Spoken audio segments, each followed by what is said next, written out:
Danny. That's a nice greeting. Let's just start. Just turn to your neighbour and just say, today's going to be a good day. Today's gonna be a good day. It is. So let me just tell you a bit about me. I know that a bit of an intro there, but just to give you a bit more of a background. So I started my career as a journalist. I always say that growing up, I always had to know that I could be it before I could see it. I'm originally from Birmingham. And growing up, I never saw anybody working in the creative industry that looked like me or was doing the things that I wanted to do. But luckily, my mum wasn't one of those people that was like, you can't do that. She was like, if you want to do it, go and find out how to do it. And so that's exactly what I've always done with my career. And so I started out as a journalist, moved to London to go to university, and then once I finished and started working as a journalist, loved it. However, living in London and trying to be a freelance journalist and trying to keep the lights on and pay your bills is tough when people don't pay your invoices on time. And so I thought, how else can I utilise the kind of research skills, the interviewing skills that I had as a journalist? And so I went into TV production and worked for lots of independent production companies on entertainment reality formats. And loved that, but I missed the journalism side of things. But at the time, there wasn't really a publication that I thought I really wanted to work for. And so that's when I decided to launch my own business. So I had a youth lifestyle magazine called Flavour Mag for about 8 years. The website's still there actually, my old business partner still runs it. But at the time, it was on print, was still in a good space. And so we printed the magazine and distributed it UK-wide and had a website. And this is when kind of websites were kind of just really kind of taking off, and social media was people were just starting to get the hang of social media. And so with the magazine, people would be like, oh, so we started organically, so we didn't have a big budget to kind of do any marketing or to build the brand. So we were like, how can we do that? And so I used to do events like live music events. So say if a music artist was wanting to be on the cover of the magazine or interviewed in the magazine, we say, okay, if you want to be in the magazine, we can put you in the magazine for free, but then we need you to either come and speak at an event we're doing, or we need you to perform at an event we're doing. And then same with the fashion designers, if we would do like fashion shoots in the magazine, then we might have a fashion show. So we used to do lots of different things to market the business. We had a stage at Carnival, and we'd get that sponsored. And so at that time, lots of brands were like, oh, you're really good at engaging with young people, and you're really good at engaging with a diverse audience. Can you help us to do the same thing? So then I worked with brands like Google, Universal Music, Sony, lots of different companies over time. And so this was at a time where, I guess, the name digital marketing or marketeer wasn't kind of around. A content creator wasn't a name that people were using as a job then, but it's exactly what I was doing. And so I realised that I actually enjoyed doing that role. So I started doing that for companies as I'm kind of migrated out of the business. And so fast forward to today, and as mentioned earlier, I work at Barclays as a diversity and inclusion content manager.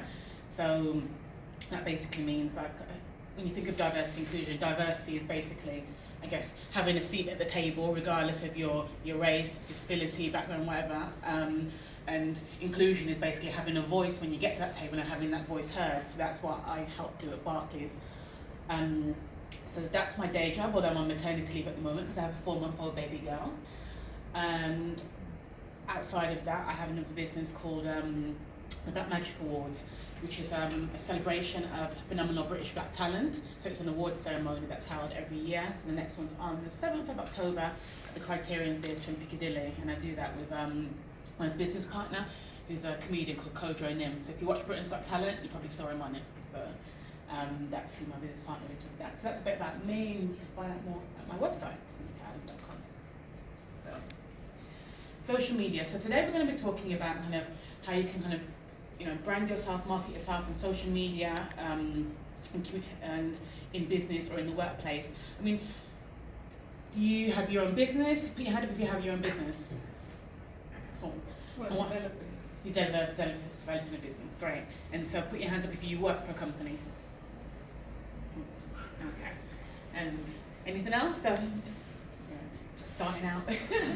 So basically, with social media, it is a powerful marketing tool where you can market yourself, your business, or your brand to engage with an audience, and that's why so many people have flourished since it began. There are literally hundreds of platforms, like hundreds of social media platforms. Obviously, you hear about the big ones, but there are hundreds out there. So it's always about deciding what's best for you and what's best for your business. So say like Facebook.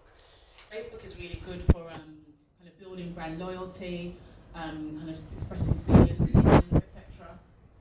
Instagram, you know, if you've got a really visual business and you want to kind of showcase the photography, the videos and things, and build that on that lead generation for your business. You know, if you've got a business where you're selling things, in 2018, Instagram introduced shoppable posts where you can literally click on a post and it will take you to that page on your website where people can buy that product. So Instagram's really good for that.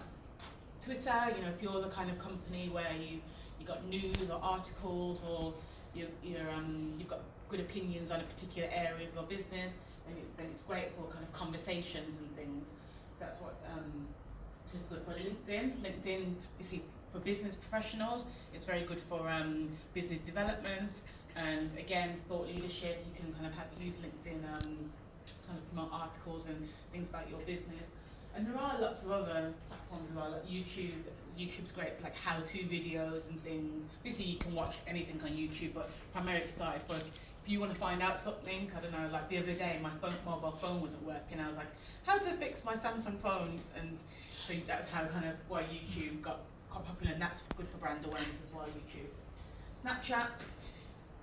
I'm just sure, I don't know if anybody in this room uses Snapchat. Generally, it's like 13-year-olds that use Snapchat, but but brands love it. Kind of if you're trying to engage with a young audience, and it is really popular.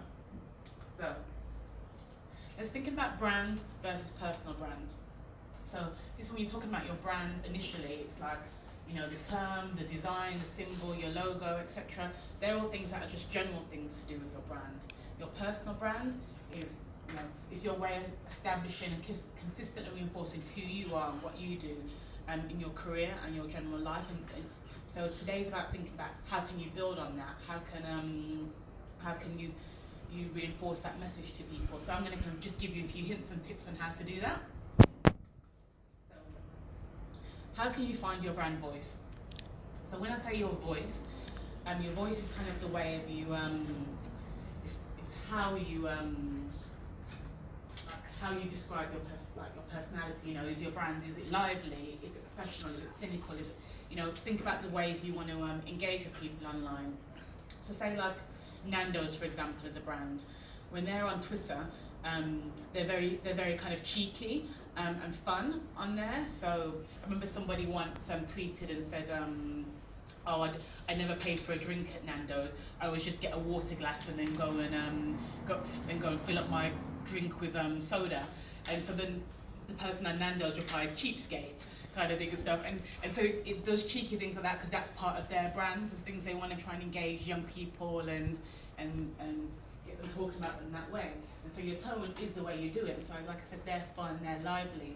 So it's about thinking, what's your brand voice? How do you want to come across online? So this is a kind of tip as how I think is a good way of thinking about kind of your brand voice. So first think about your character and persona. How do you want to come across, or how do you want, whether this applies to your business or you as a personal brand, so you can use this method for both. So your character or persona, think of all the different kind of words that you that apply in terms of how you want to come across. So say for me, example, I tend to kind of post things that are kind of inspiring, or professional. I'm not so that's kind of how I tend to kind of come across when the term comes to my character or persona. The language I use, I tend to use quite simple language. I'm not usually too serious because that's just not me. And the tone is kind of usually quite light-hearted, personable, and things. And the purpose is usually to either engage people or try and educate people, or I'm trying to amplify a message about something. Maybe if I've got an event coming up with like the Black Magic Awards, I'm trying to let people know this is what's happening. Put the link in my bio if it's on Instagram, engage. So these are the different areas that for you to think about when it comes to your brands and how you can kind of attract people. So say like if you're scientists and things, then you're gonna be, you're gonna be more professional or authoritative. You might use more complex, depending on who your audience is. So it's always about thinking of who's your audience as well, not just about what you want to do as a brand, who are the audience you're trying to engage with. So if you're scientists and you're trying to engage other scientists, then you're going to use that language. However, if you are trying to engage with members of the public, then you might change. This might change. So it's always about thinking about your audience at the same time.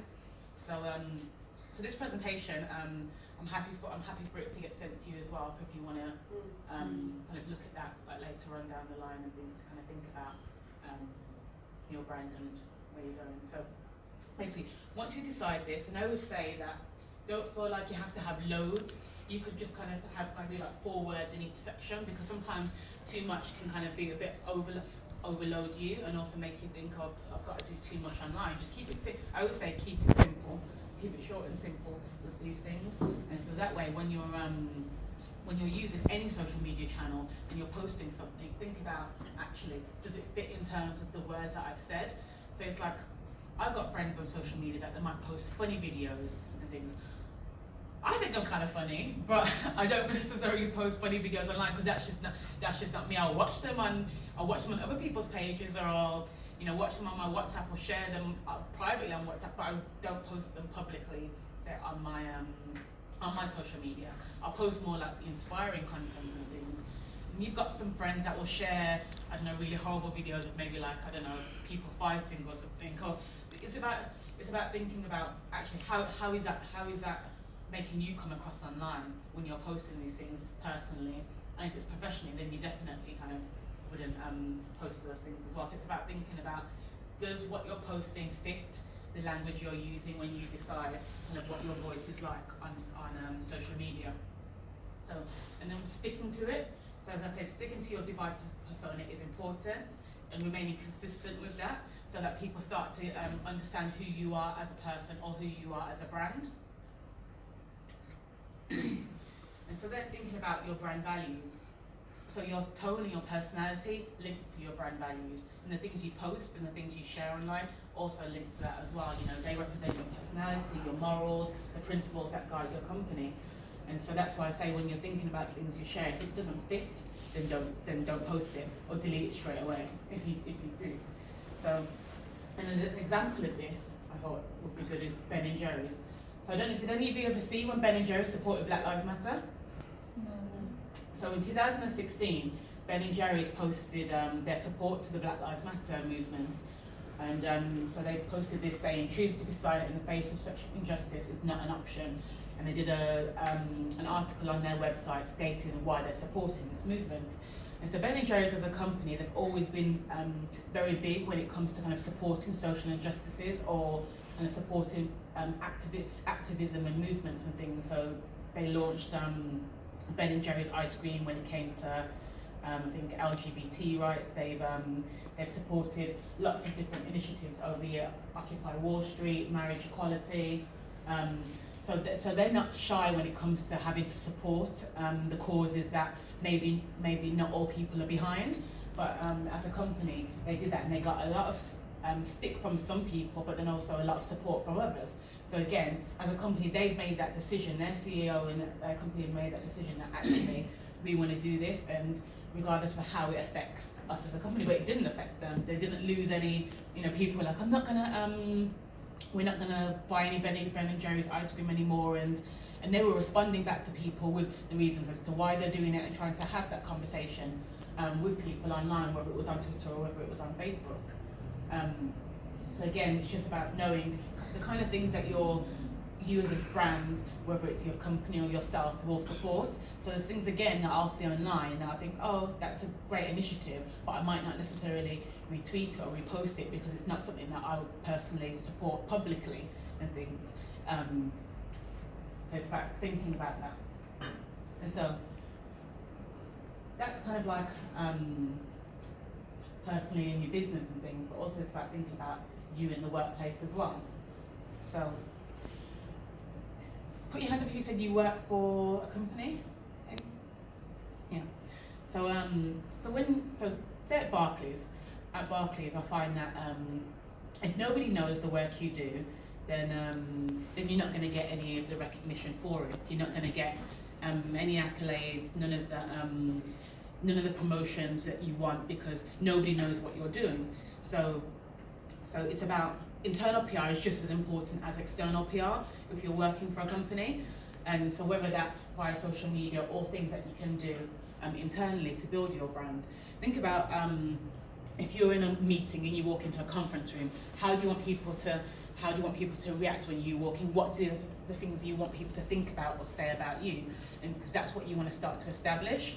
And a lot of the times, you know, people don't think about these things when they go into the workplace. You do your job, you might go home, but you're not thinking about actually how can I influence my career trajectory, get my words out, with the things that I can do in the workplace.